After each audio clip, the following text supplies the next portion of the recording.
Jaya Radha Madhava Kunja Bihari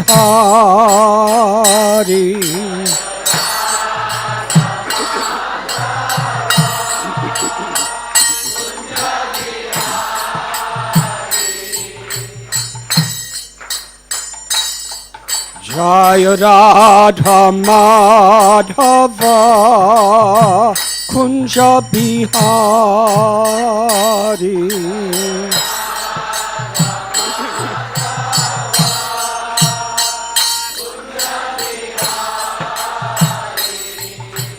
Gopi Jana Vallabha Girivardhari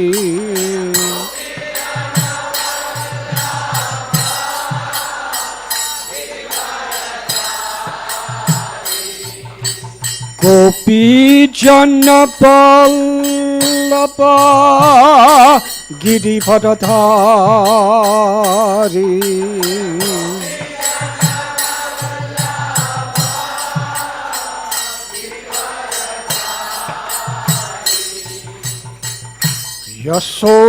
Yashodanandana Brajajana Ranjana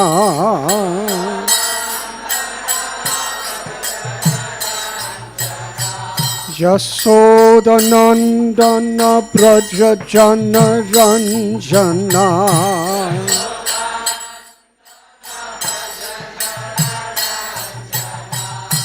Jamuna Thira Panachari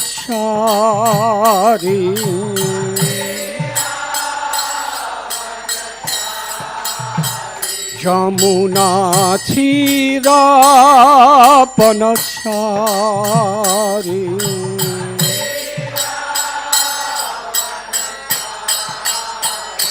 Jaya Radha Madhava Kunja Bihari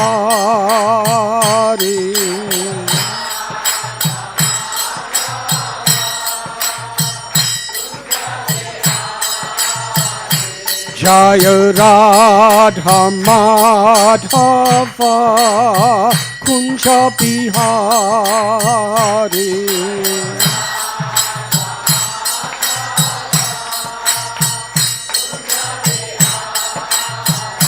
Jaya Gopi Jana Vallabha Girivardhari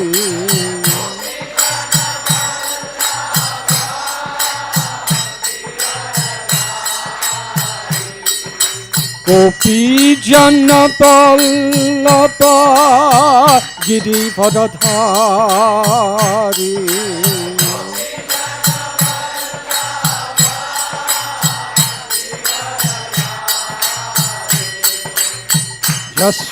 Yashodanandana Brajajana Ranjana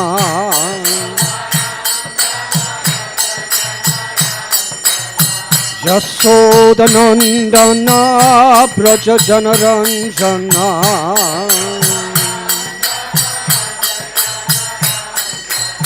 Jamuna Thira Panachari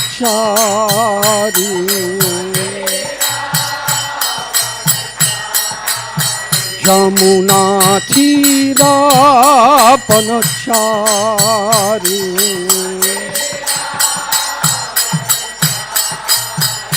Jaya Radha Madhava Kunja Bihari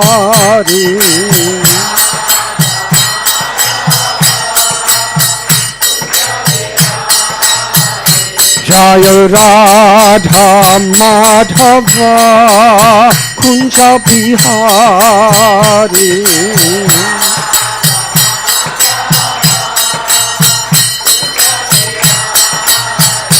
Jaya Radha Madhava Kunja Bihari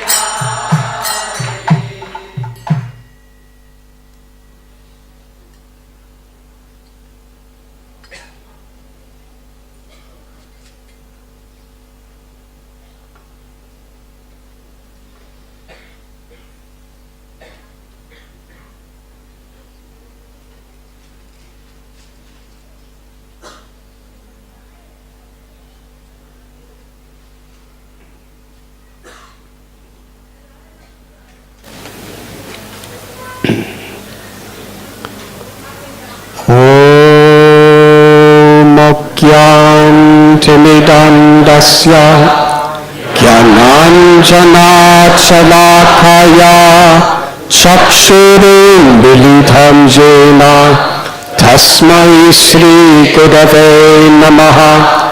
श्रीचैतन्यमनोभीष्टं स्थापितं येन भूतले स्वयं रूपा कदा मह्यं ददाति स्वापदान्तिकं। वन्देऽहं श्रीगुरो श्रीयुतापदकमलं श्रीगुरुन् वैष्णवांश्च श्रीरूपान् साग्रजातान् सहगना रघुनाथान्वितं तं सजीवं साद्वैतं सावधूतं परिजनसहितं कृष्णचैतन्यदेवं श्रीराधा कृष्णपादान् सहगना ललिता श्रीविशाखान्वितंश्च। हे कृष्णा करुणा सिन्धु दीनबन्धु जगत्पते गोपेश गोपिका कान्त राधाकान्त नमोस्तुते। तप्त काञ्चना गौराङ्गी राधे वृन्दावनेश्वरी वृषभानुसुते देवी प्रणमामि हरिप्रिये। वंशकल्पतरुभ्यश्च कृपासिन्धुभ्य एव च पतितानां पावनेभ्यो वैष्णवेभ्यो नमो नमः। श्रीकृष्ण चैतन्य प्रभु नित्यानन्द श्री अद्वैत गदाधर श्रीवासदि गौरभक्तवृन्द। हरे Krishna Krishna Krishna Hare Hare Hare Ram Ram Ram Hare Hare. Hare Krishna. I sincerely welcome you to Sri Radha Gopinath Temple. Today we'll begin with hearing from His Holiness Bhaktivigyan Goswami Maharaj.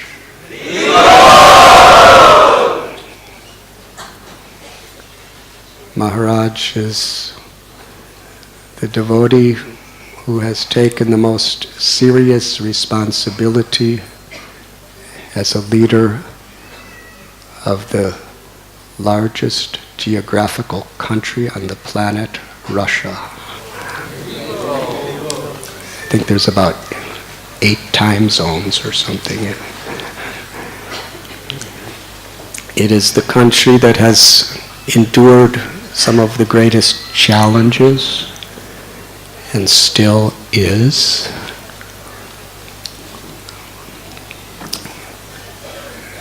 Bhaktivigyan Goswami Maharaj had a PhD in science, I believe the University of Moscow, and he started taking interest in the science of bhakti. This was in the days of communism. The KGB considered the Krishna consciousness movement a great threat that could destabilize the foundation of their atheistic idealism. When they had spies everywhere. When they heard that this young man at the time, was taking interest, they decided with all their powers they had to dissuade him. He just started coming. He was just curious.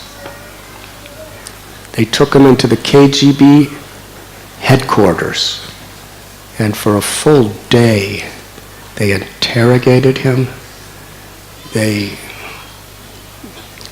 bombarded him with misinformation and all sorts of reasons why this is a dangerous cult and you should stay away from it. And as he was walking out of the headquarters of the KGB, he was thinking, if the KGB is taking them so seriously, this movement must be for real.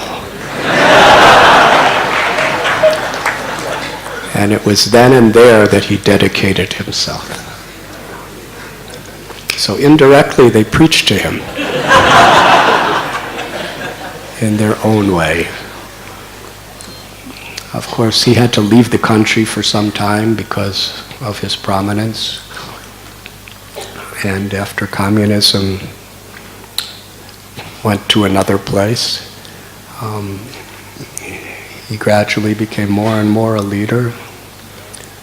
And they're about to build a beautiful temple with Krishna's grace. Srila Prabhupada went to Moscow, I think it was 1971. He was just there for a few days. He was under strict surveillance. He was only allowed to give some classes at a university. But during that time he met one young man, just a teenage boy, and for several days he secretly gave him the teachings of Bhagavad Gita. And from that boy, bhakti became an underground movement that was spreading to thousands and thousands of people. One Bhagavad Gita, Shyam Sundar Prabhu somehow or other accidentally brought in, because it was illegal. And that one Bhagavad Gita, hundreds of people were hand copying it and reading it and passing it from person to person to person. That's how much they treasured it.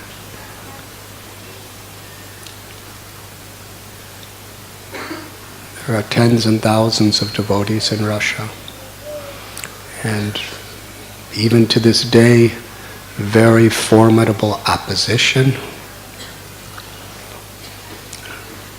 And leading that great assembly of devotees is this very gentle, humble, learned sage, Bhaktivigyan Goswami Maharaj. So we're so honored that you are here with us. Let us welcome him to Radha Gopinath Temple.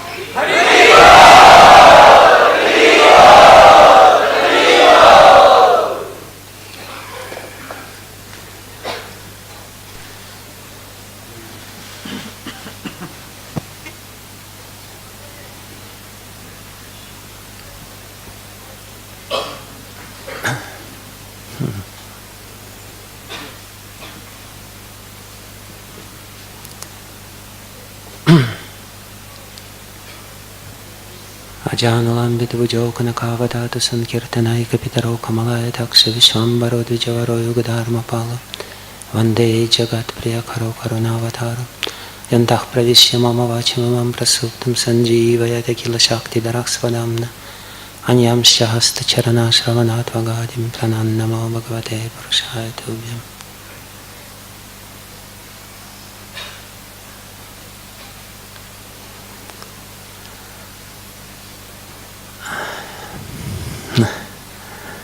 I'm deeply humbled to speak in front of all of you. I would rather, as everyone of you, prefer to listen Maharaj speaking, but because of his order, I will try to say a few words. Maharaj spoke about the beginning of preaching in Russia, and he made a little, not mistake, but not everything which he said was exactly correct, because he said that Prabhupada was allowed to speak in the universities. He was not. He was only allowed to speak with one professor of Indology, and his conversation is recorded. Shyamasundar Prabhu actually secretly recorded it. Somehow or other he had this secret device and he recorded it, and this professor of Indology had a hard time when it was published.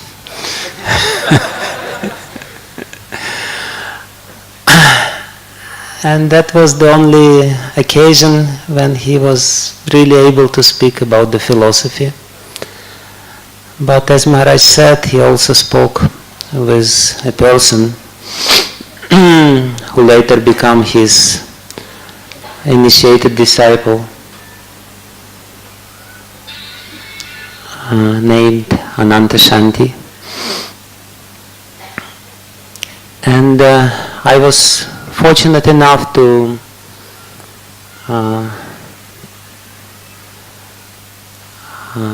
somehow or other encounter with Krishna consciousness in those days when only a few devotees were around, and it was very exotic, very strange. And honestly speaking, devotees at that time, they didn't really know philosophy. But somehow or other, Prabhupada, through this one man, could instill such deep and profound faith in their hearts, that this faith coming from Prabhupada was working like a virus. It was like a contagious disease. Whomever devotees would meet with, he would become diseased with this virus of faith in Krishna. I am the victim of this disease. Still quite feverish. So it's amazing how it worked. But that's the potency of Srila Prabhupada.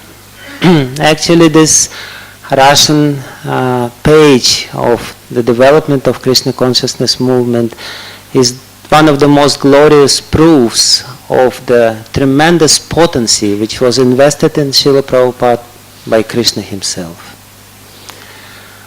Devotees would believe in Krishna, or people would believe in Krishna, knowing nothing about Krishna. Didn't even know who he was. You know, I was just told, just chant this Hare Krishna mantra, and I started chanting, not knowing who is Krishna, who is Rama, and who is Hare.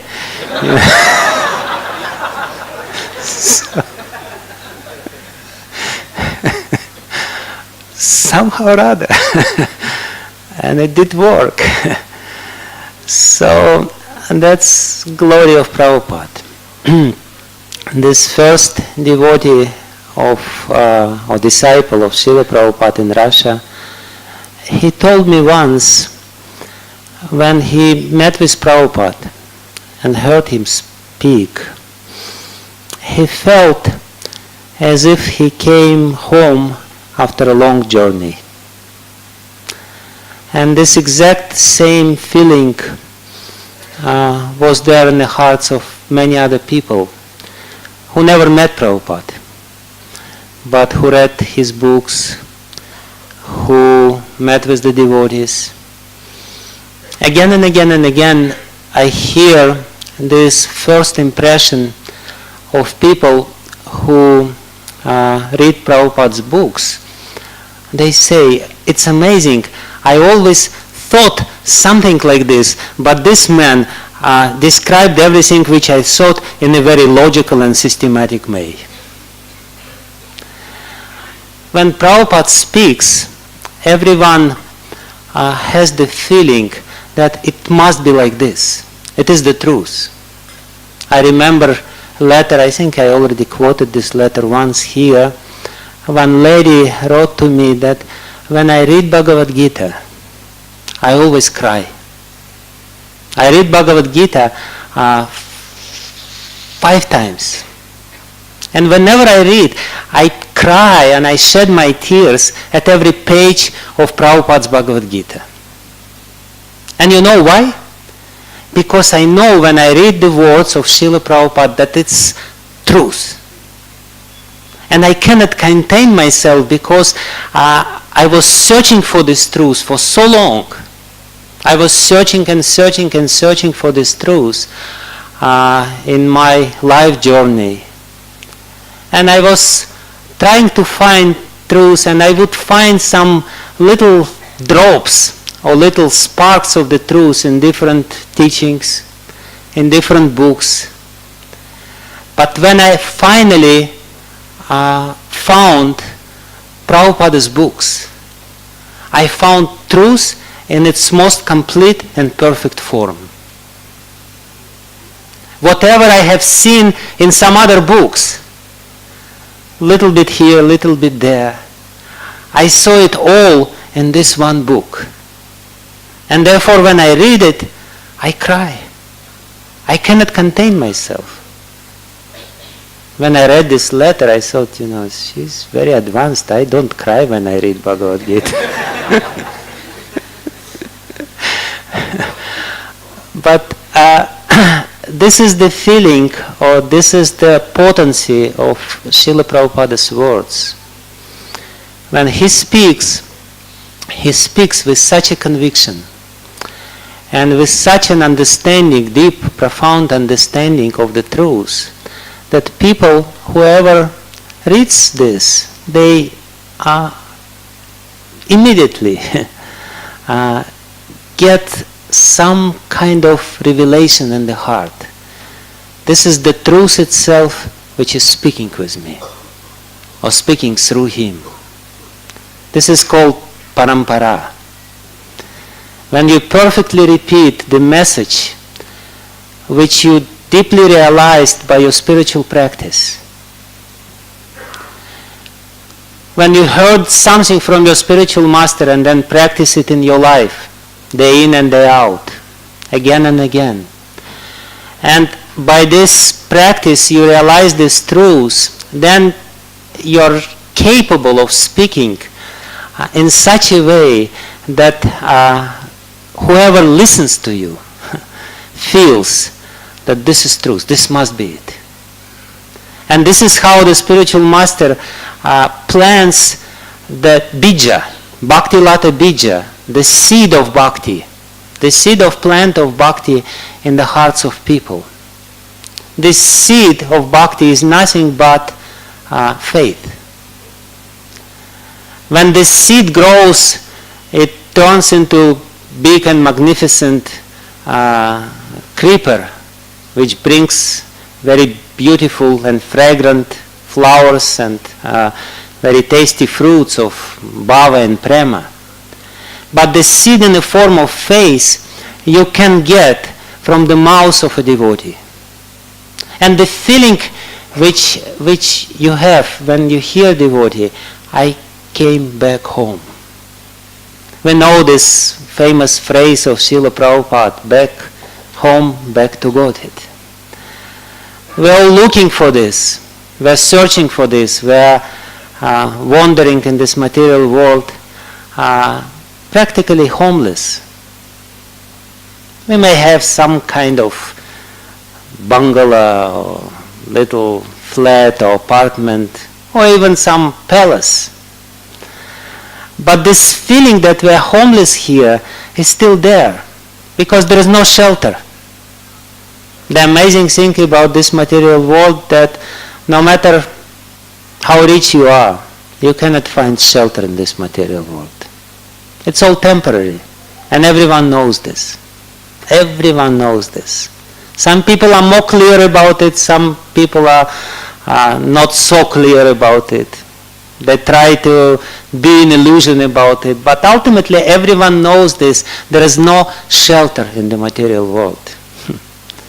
But when we even get a little glimpse of spiritual reality, of eternal reality, of the soul and soul's relationship with God, then a deep understanding that this is my real home, and this is something which will give me shelter, comes to our heart. I wanted to tell you a little story, which is one of my favorite stories about Srila Prabhupada. And it's a funny story, which actually goes to prove that what Srila Prabhupada did, he came to bring us shelter.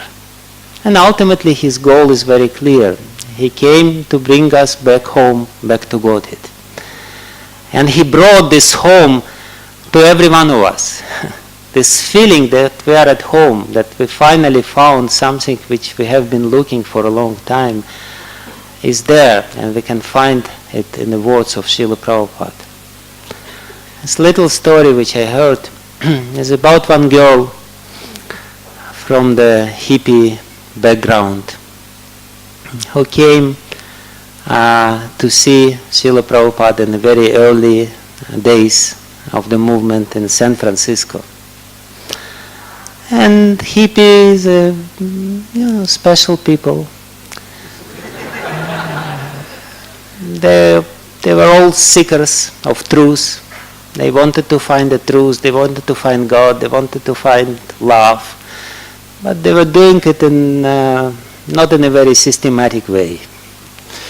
They had their own ideas, and sometimes these ideas were somewhat mixed up.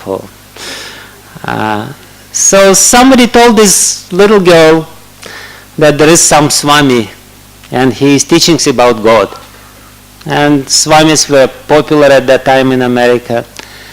And she came to the temple, very humble dwelling in San Francisco, in the Carl Street. I was there some time back. And now in this first temple in San Francisco, there is a laundry. So they're still cleaning something. Srila Prabhupada started this cleaning business in this storefront. Now it's a laundry. But anyway, so it's a very humble place. And Srila Prabhupada was there alone with his treasurer, Gargamuni Prabhu. And Srila Prabhupada was going with Gargamuni Prabhu, his treasurer, through the books. And as you know, Prabhupada was very meticulous. And he was very frugal.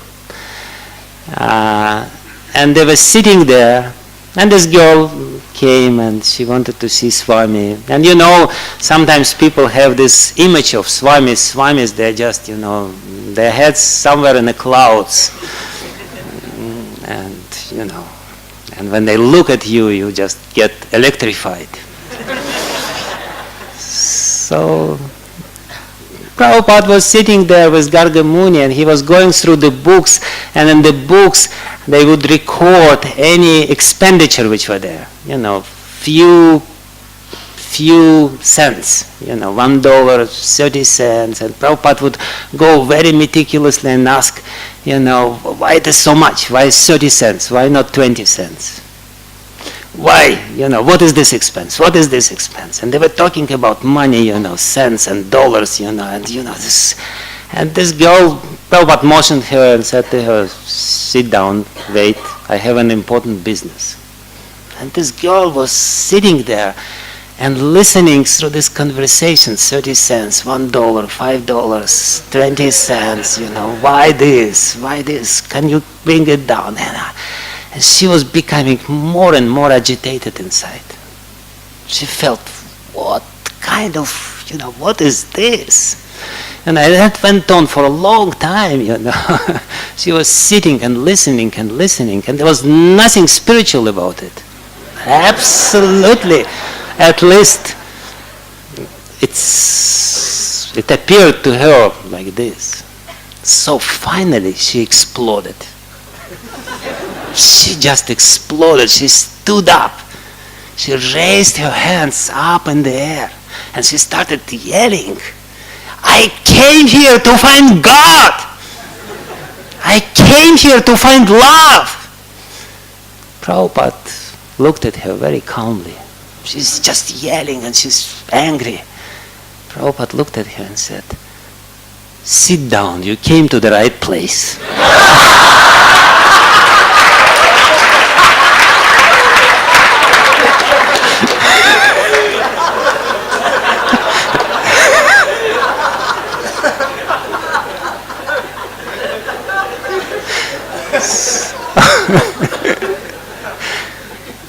So, what I want to say to all of you, you came to the right place.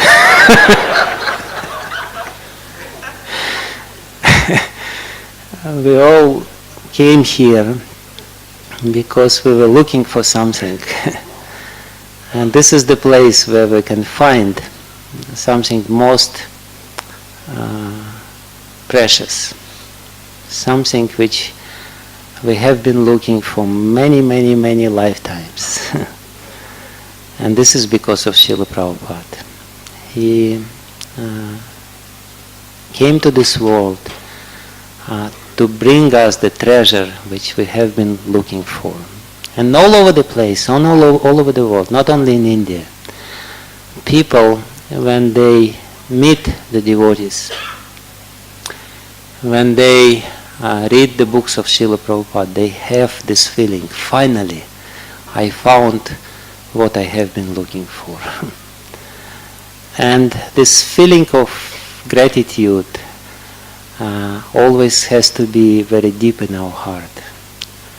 And if we have this feeling all the time, then our spiritual journey will be very smooth and successful, and ultimately we all come to the place where Krishna is waiting for us, back home, back to Godhead. Thank you very much.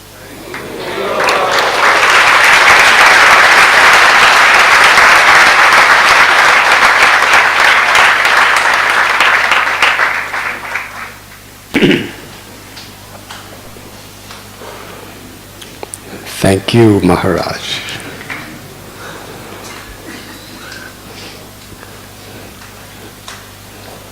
Srila Prabhupada and nobody else ever taught me how to do accounts or books. So all I could do is talk about Krishna. Quite useless.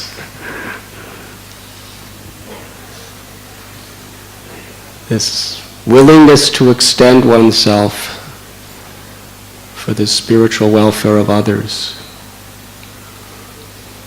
is the very essence of the greatest need within human society.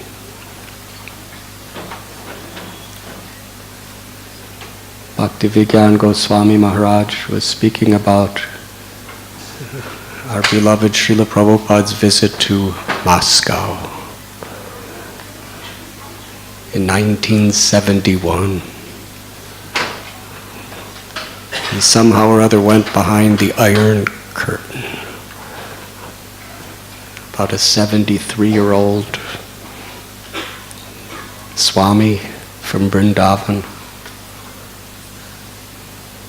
because he wanted to somehow or other share this message. He planted a tiny, almost invisible seed in the soil of this former Soviet Union. And that little seed has grown into a tree with the fruits of literally tens and tens and thousands of people who have found the joys of bhakti.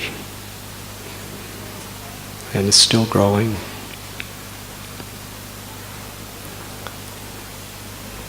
Speaking of trees, I'd like to speak about one devotee who received a similar order. In Sri Navadvip there are 9 islands.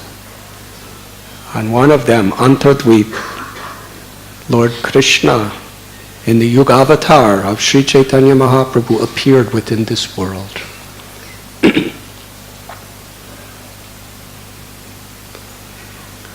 Bhaktivinoda Thakur explains that although Lord Chaitanya Mahaprabhu, through his devotees, taught an immense body of instructions, which was codified by Rupa Goswami, Jiva Goswami, Sanatan Goswami, Gopal Bhatta Goswami, Vishwanath Chakravarti Thakur, and Bhaktivinoda Thakur. Thousands and thousands of books on this teachings of Lord Chaitanya. But Bhaktivinoda explains the essence was how we can purify our hearts and awaken ecstatic love for God simply by sincerely chanting the holy name.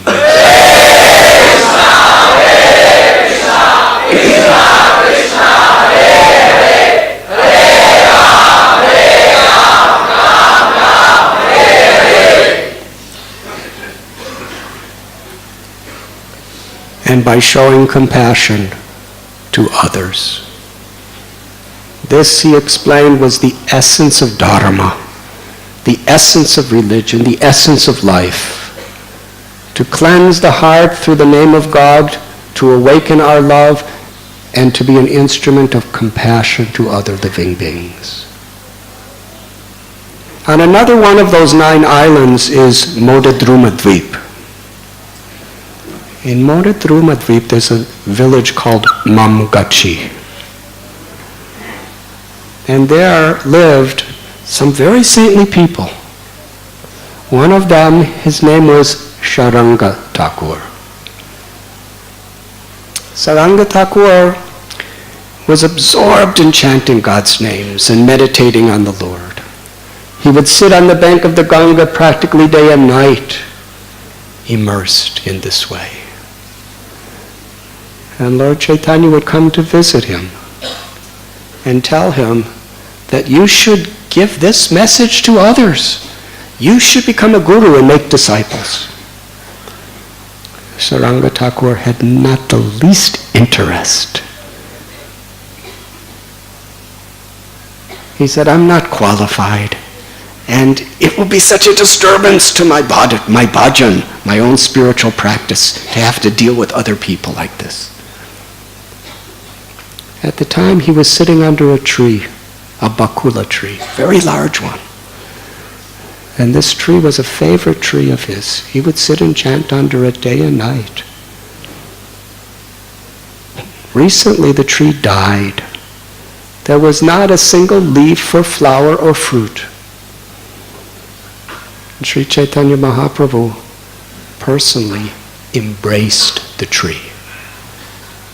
And with the embrace of the tree, right in front of Sharanga Thakur's eyes, fruits and flowers and leaves flourished and covered the whole tree. He brought it back to life. And Lord Chaitanya said, this is the mission of life. When people forget their relationship with God, they are spiritually dead. We must bring them back to life. On another day when Lord Chaitanya was in Koladvip, he happened to meet with Devananda Pandit. And Lord Chaitanya chastised Devananda Pandit because he was speaking from Srimad Bhagavatam, but due to his misconceptions and just due to his ego, even though he was a fantastic scholar and he had so many disciples, he was not teaching them how to love God.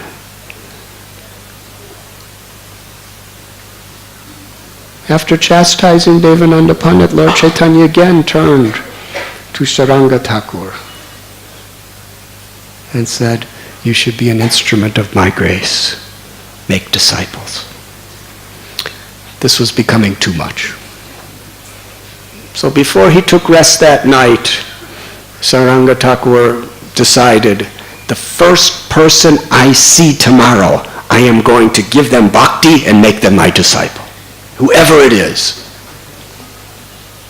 And then he went to sleep. He woke up very early. It was still dark, Brahma Muhurta, and went to the Ganga, the river Ganges, to take his bath. And as he was bathing, offering a prayer to Mother Ganga and the Lord, something hit his body. So he looked down. It was the dead corpse of a small child. He already made a vow. The first person he met, he would make his disciple. So he picked up the little baby and put him on the bank and started in the ear of the baby, not baby, small boy, maybe about 9 or 10 years old. He began to chant the name of the Lord in the ear of the dead child.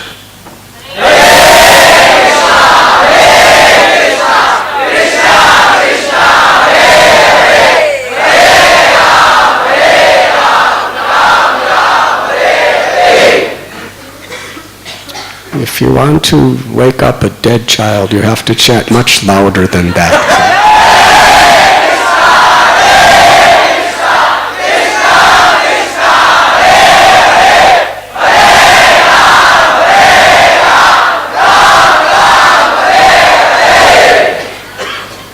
The child came back to life. And he bowed down to Sharanga Thakur and asked him to please instruct him on the purpose of life, which he did. It was a great miracle. Sharanga Thakur initiated him and gave him the name Murari. Now, interesting,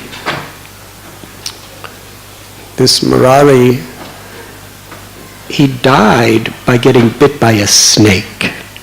And in those days in Bengal, if a child died of snake bite, you did not cremate them. You just put them in the river.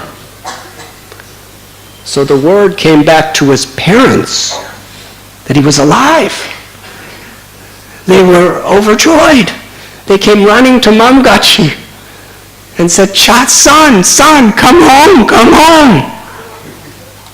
Because Maharaj was talking about coming home.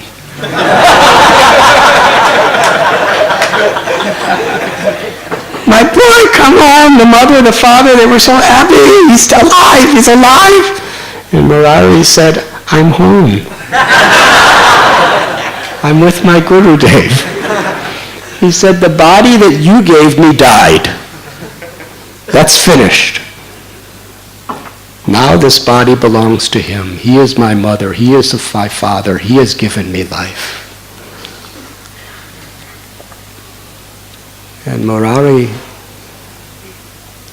hundreds and hundreds of people, their lives were transformed by his compassion. As was being said, from a spiritual perspective, without love of Krishna, love of God, we are like spiritually dead people. The Srimad Bhagavatam explains, without awareness of the eternal life of the soul, this life is like a dead corpse flapping for a few minutes only. Real life, its origin is the Atma, the soul. And the purpose of the Atma soul is love and compassion. When you water the root of the tree, automatically it extends to every leaf, branch, twig, every part of the tree. When we love Krishna, because all living beings are emanating from Krishna, who is the root of all existence, naturally our love extends to every living being. And when we experience that, we want to share that with everyone. Not in a hateful, sectarian way, but out of compassion, out of love. There in Mamgachi was a Murari Chaitanya. He had such compassion. He would sometimes meditate on Krishna underwater. And at other times, he would see a tiger. Not a regular tiger, Bengali tiger. And he was so playful and so fearless. And there were so many eyewitnesses who spoke about it and wrote about it. He would jump on the back of the tiger. The tiger, and it's like an ego thing for a tiger. Who dares to jump on my back?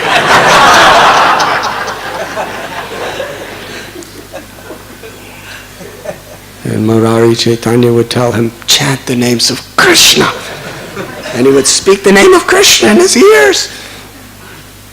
If he could be brought to life, and the tiger would start, instead of roaring, he would chant.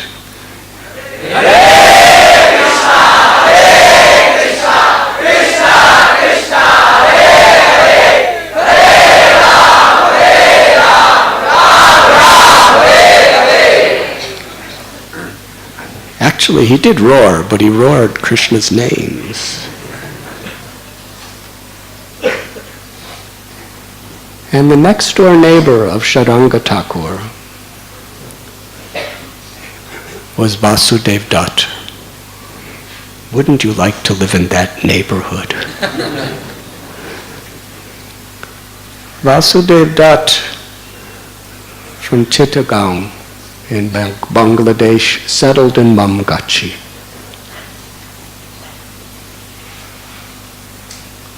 His compassion is explained in Sri Chaitanya Bhagavat, Sri Chaitanya Charitamrita, and has been a primary subject of meditation and discussion by countless people over the centuries.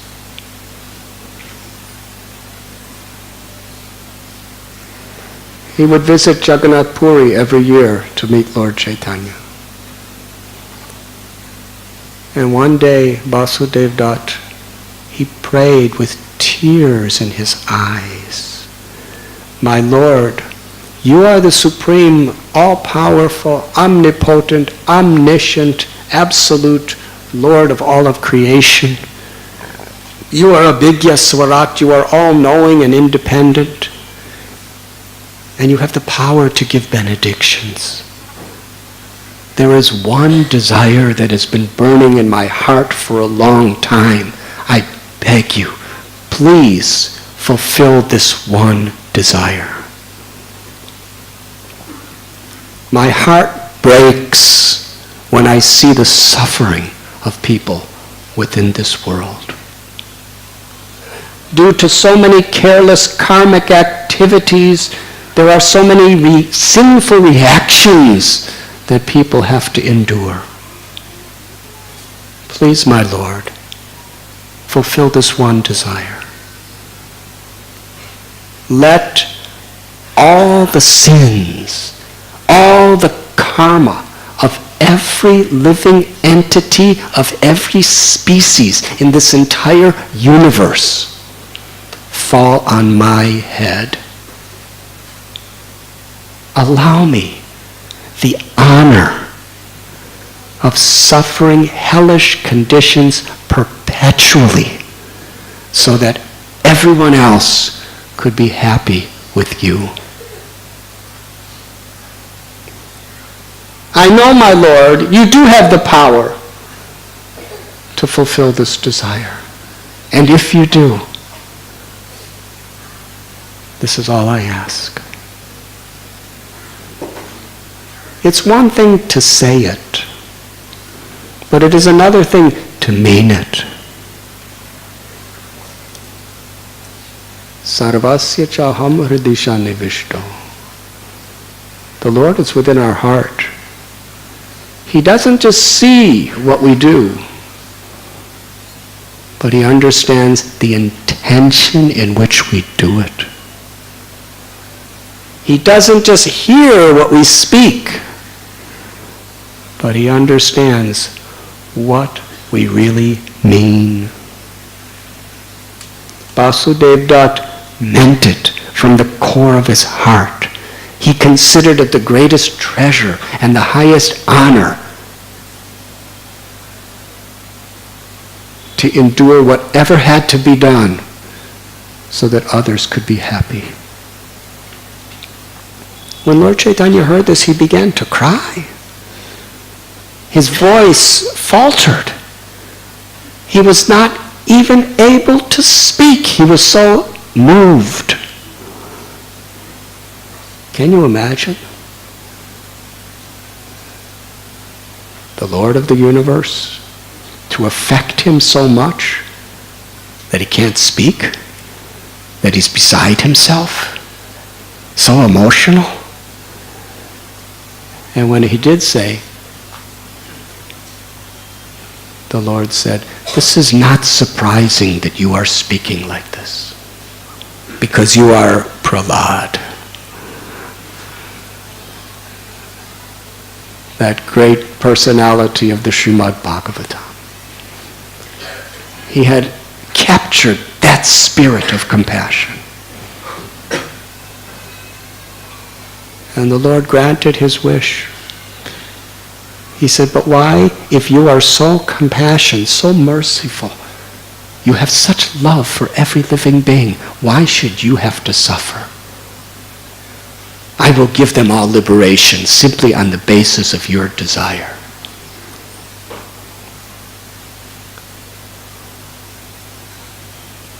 Vasudev Dutt, his neighbor, besides Sharanga Thakur, was a lady named Narayani. Narayani gave birth to a baby, and when the baby was very, very young, her husband died. So she was a widow. And Vasudev Dutt, in honor and respect for this poor widow, took charge to be like the father of her little boy. With so much compassion, he raised that child, helped the mother, let us say, and taught the child everything within his heart. Not only the wisdom and the knowledge, but the spirit of devotion. And when that child grew up, he became one of the greatest authors. His name, Vrindavan Das Thakur. He wrote the Sri Chaitanya Bhagavat. And even the greatest self-realized acharyas have said that his work is no less of accomplishment than Vedavyas himself, the compiler of all Vedas.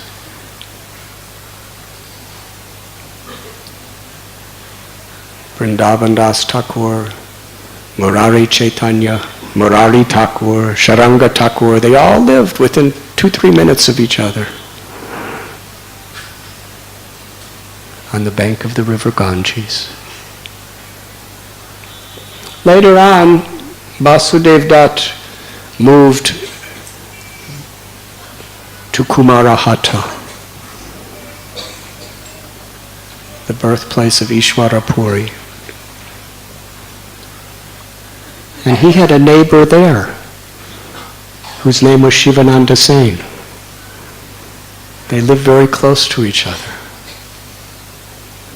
Shivananda Sen, his life, his soul, his everything was to serve. Vaishnava Seva. And Vaishnava Seva, if you're actually serving devotees sincerely, that Vaishnava Seva extends to all living beings without discrimination. And that was shown in a beautiful story. Every year, 300 to 500 devotees would go from Navadvip area to Puri to meet Lord Chaitanya. It takes a couple weeks to walk. This is 500 years ago. There were no planes or trains or buses. If you wanted to go somewhere, you walked. And in those days, India was not one country. Everything was divided up into little kingdoms. And all the kingdoms were usually enemies with the kingdom next to them, because they were afraid that they were going to try to take their properties. So there was all sorts of conquering and everything else, and there was little armies. And within the kingdoms, there was the zamindars, who were big landowners, and they would appoint somebody to take taxes. So to travel a long distance, every day or so, you'd be coming to another customs stop where you'd have to pay taxes to get into the next district. Shivananda saying he wasn't a wealthy man, but whatever he would earn, he was coming from a family of simple Ayurvedic doctors. And usually Ayurvedic doctors didn't even charge for their services.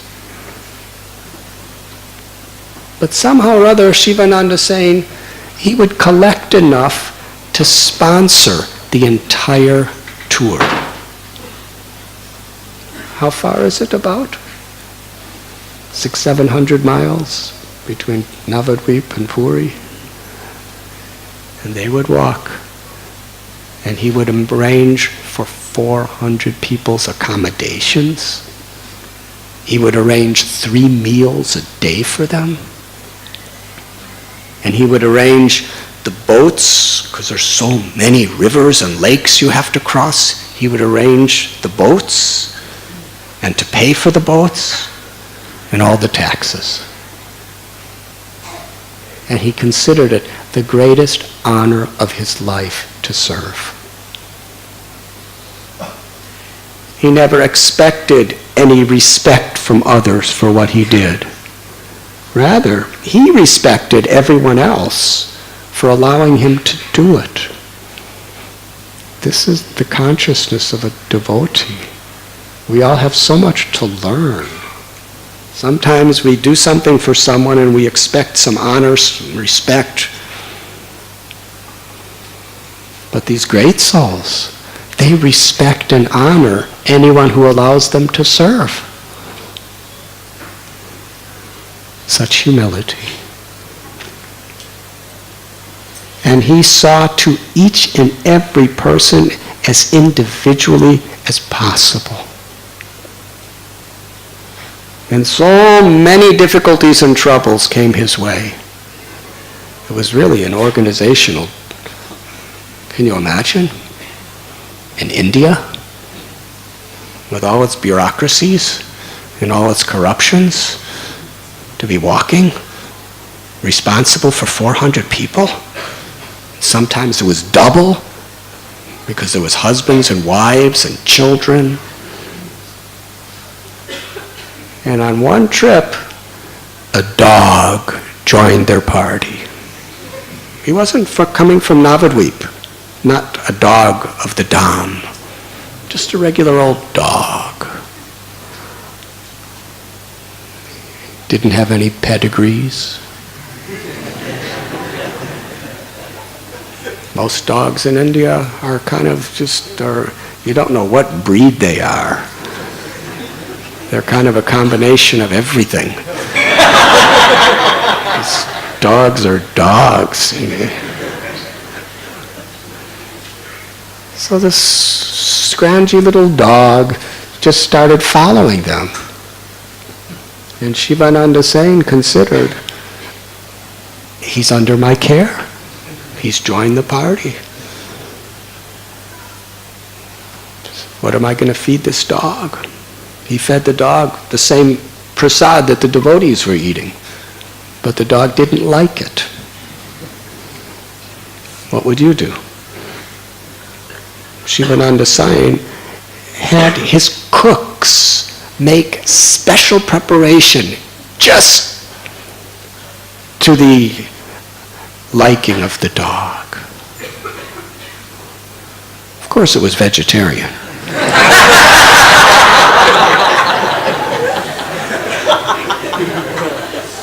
But dogs, really, if you give them the right prasad, they'll all become vegetarian. I have seen.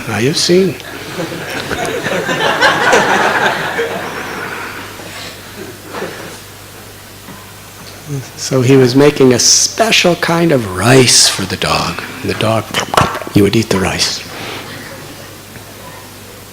And one day, when he had all these 400 or 500 devotees, they had to cross a wide river, very deep. So he had to, Shivananda saying, arrange dozens and dozens of boats to be rowed across with all the devotees. And he had to pay the boatman for each devotee.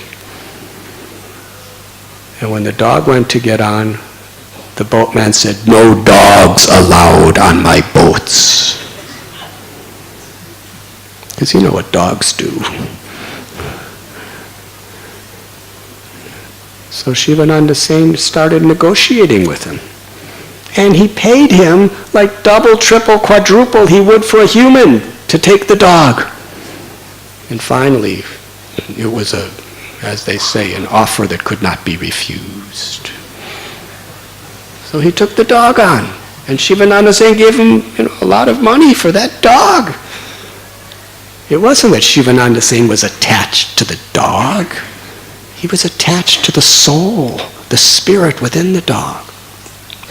The Bhagavad Gita tells what was actually happening within his heart. Vidyavanaya sampane brahmani kavihastini suni chaiva svapakecha pandita samadarshana. When we actually awaken wisdom within our heart, knowledge of Krishna, we become learned.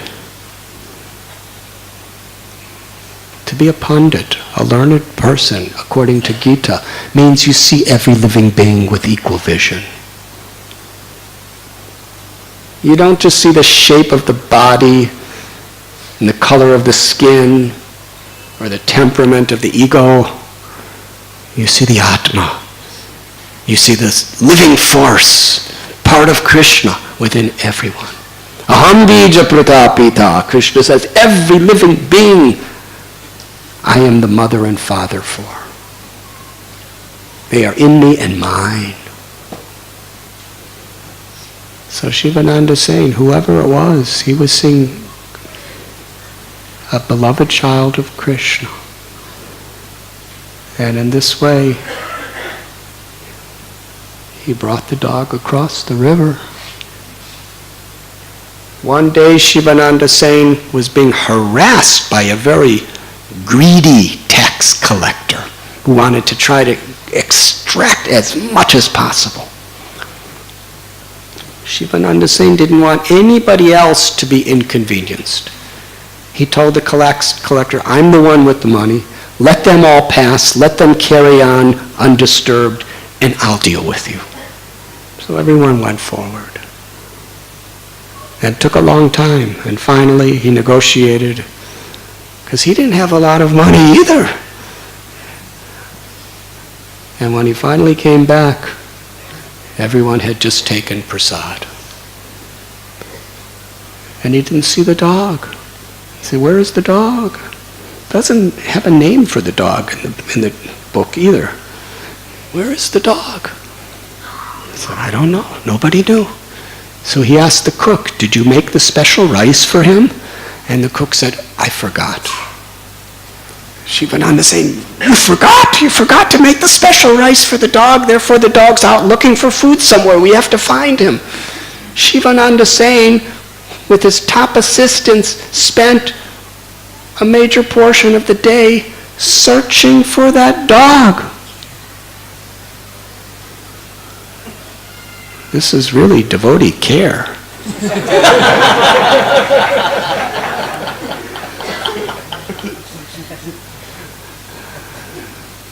You can put that in your next.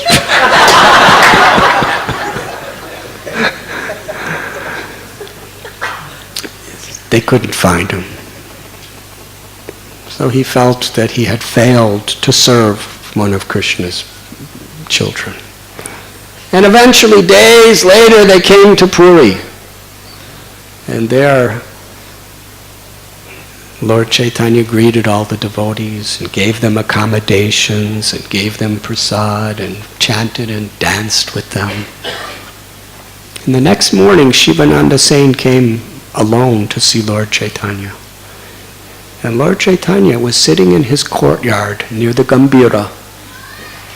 And there was only one person with the Lord. The dog. How did he get there?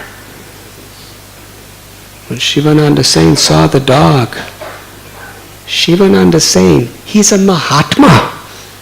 Great soul, he's a Mahant. Shivananda Sain is a Paramhamsa, highest liberated person. With all humility, he bowed his head to the lotus-like paws of the dog.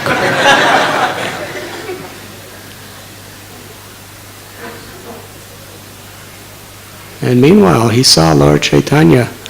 He had some green coconut pulp. And Lord Chaitanya would take a bite out of it. And then he'd say to the dog, chant Krishna's names. And the dog would chant. Krishna!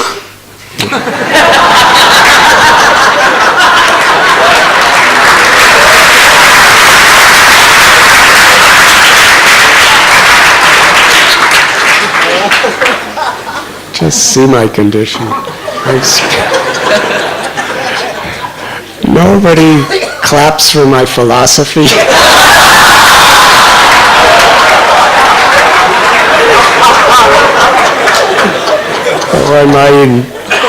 When my dog-like propensities come out, everybody claps. I guess you can understand that something real is coming from this dog. So Lord Chaitanya, after the dog, would go, Krishna, Krishna, Krishna. Then Lord Chaitanya would take the coconut and take it out of his mouth and throw it. And the dog would go, he would jump up and catch it and eat it. Mahaprasad from the Lord. And the Lord would take another bite. And he'd say, chant Krishna. The dog would go, Krishna.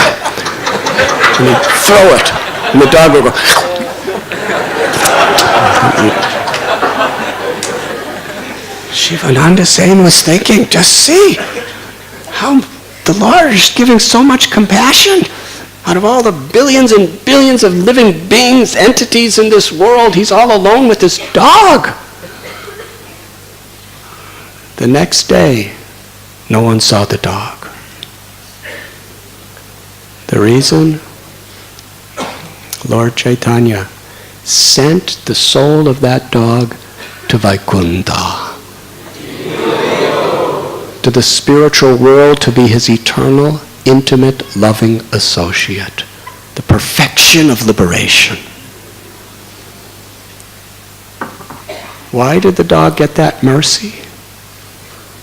For one reason only. Because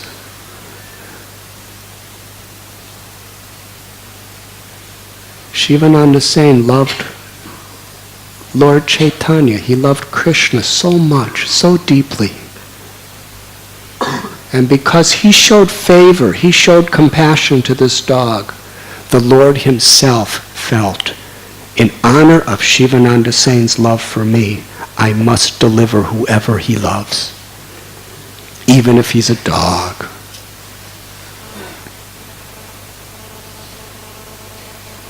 This is the constant thread that is uniting all the different pearls of the wisdom and the teachings and the stories of the Holy Scriptures. The Dharmasar, the essence, the thread of love for Krishna and compassion for all beings. And it was with this spirit that Srila Prabhupada traveled around the world 12 times. And it is this spirit that we are all trying to understand and connect to and be an instrument in our own lives. Lord Chaitanya prayed, Nitya Siddha Krishna Prema Sajjaka Bunoi Saravanadi Sudijiti Kodiyayudoi. That this love for Krishna, this compassion for all beings is within the heart of everyone. It simply has to be awakened. Jeev jago, Gauda Chandra bole, Kota nidra jayo maya pisachira kole. This was the message of Lord Chaitanya. Wake up, sleeping souls. Whether you're a man or a woman from the east or the west, whether a human or a dog, wake up and taste the sweetness of your own nature. Prema Bhakti. Mukunda Madhava Hari. And he taught the simple way in this age of Kali, which is a time of quarrel and hypocrisy. The simple way, the highest benediction of this Kali Yuga, is that any of us could awaken that love through the chanting of the Lord's holy name.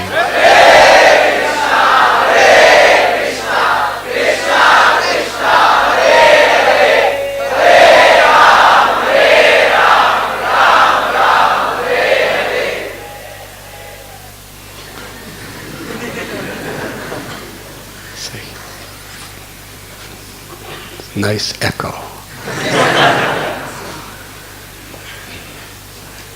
And the Lord taught us the simple formula by which this awakening of love of God is activated when we chant the names of the Lord. Trinadapi sunichena taror ibasihishnuna. Taror api hishnuna. Amanina maninayina kirtaniya satahari.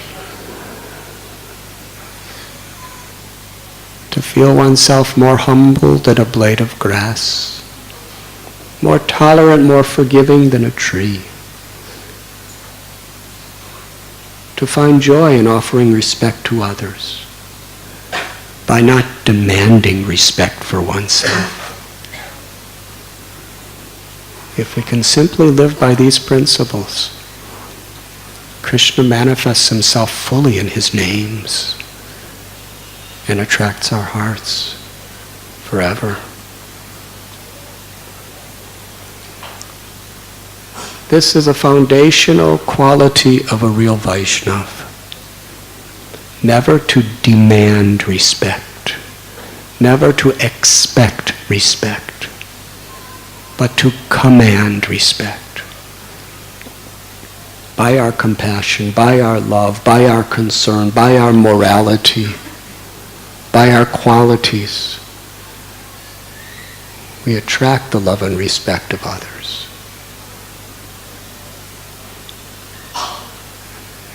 And that is what we should all be making the standard that we live for. We don't want positions. We simply want service. Na danamna janamna sundarim kavitam vajagadisha kamaye mama janmani janmanishwari bhavatad bhaktirohayita kitvai. Lord Chaitanya offered these prayers to teach us the mood in which we should chant Radharani and Krishna's names. I do not want wealth. If I have it, I will use it. Sometimes we have to work for it. In that regard, please remind me if I forget about describing this verse, but I'd like to say something else about Vasudev Dutt and Shivananda Singh. They were neighbors in Kumarahata. Lord Chaitanya, when he went to Kumarahata and he met with Vasudev Dutt and Shivananda Singh at the house of Srivas Thakur, Lord Chaitanya gave a very, very unusual instruction to Shivananda Singh. He said, Vasudev Dutt, he's so compassionate. Whatever he gets, as soon as he gets it, he gives it away to people who are in need of it. But the problem is he has a wife and he has children, he has family. He has to maintain his family. How is he going to maintain his family? How is he going to maintain himself if he keeps giving everything away? So Shivananda is saying, you should become the accountant. Keep the books and manage the money, the finances for Vasudev Datta. Could you imagine? Such a compassionate person. The Lord had to intervene in his life to moderate his compassion. Nobody else could have done it. It's not that he was making him less compassionate, but he was giving him some practical guidelines to be compassionate. So from that day on, Shivananda Sain was taking charge of the finances for Vasudev Dutt. But then after saying that, Lord Chaitanya said that I am simply Vasudev Dutt's man. I am his property. He has purchased me.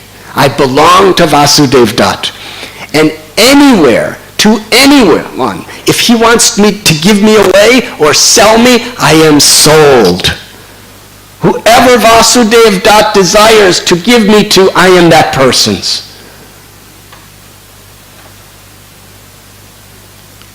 I say it again, I am simply his property.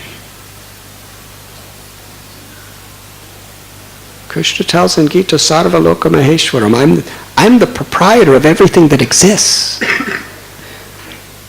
But the love and compassion of a devotee, the Lord becomes the property of his devotee. That is the power of bhakti. So Lord Chaitanya is praying, Nadanam na janam da sundarim. Yes, even if we work for wealth, whether we're in business or industry or whatever, we have to work. We have to be practical. But that's not the aim of life. The aim of life is what we do with it. So the devotee is saying, my goal in life is not to make wealth.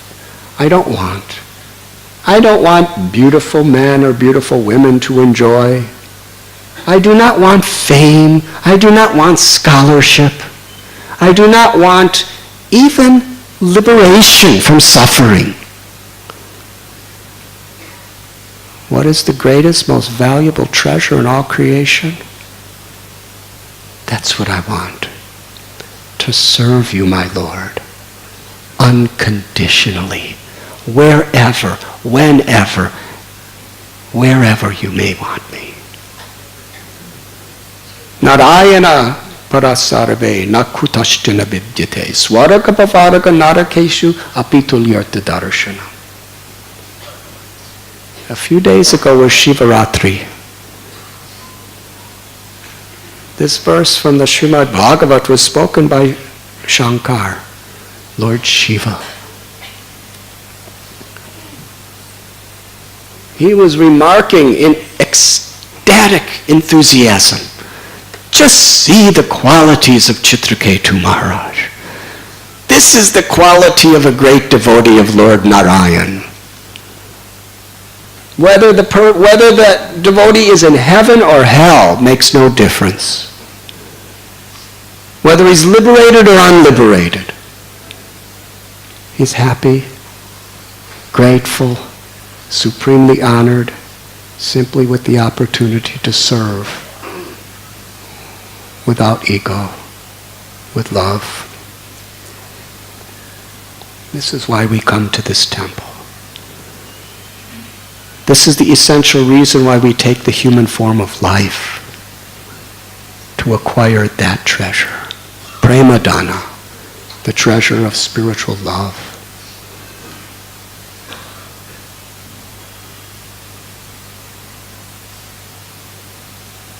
But in this world where we are constantly bombarded by weapons of mass distraction, we start thinking so many other things to be so valuable that take our attention away and even undermine the opportunities we have. That is why sadhu sanga sarava sastra koi lavamatra sadhu sanga sarava siddhi hoy. Association with saintly persons is so important. It helps us to focus on what really is meaningful, what really is valuable, what really our purpose of life is.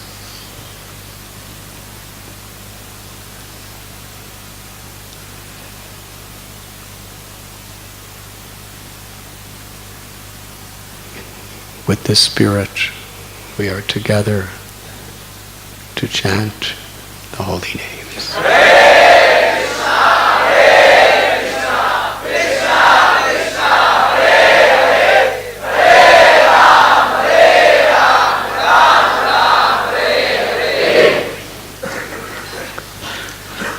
Thank you very much. Srila Prabhupada ki jai. See, you clap when I bark, but not when I speak.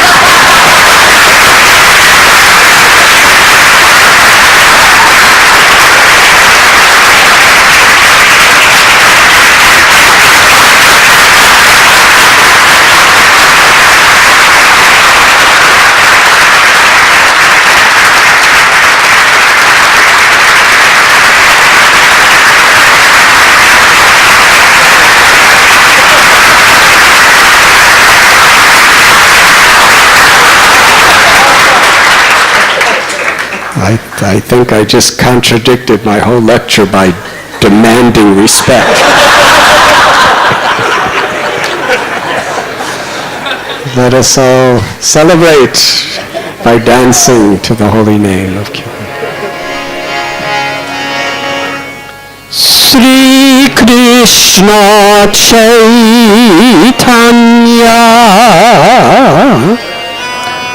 Prabhu Nityananda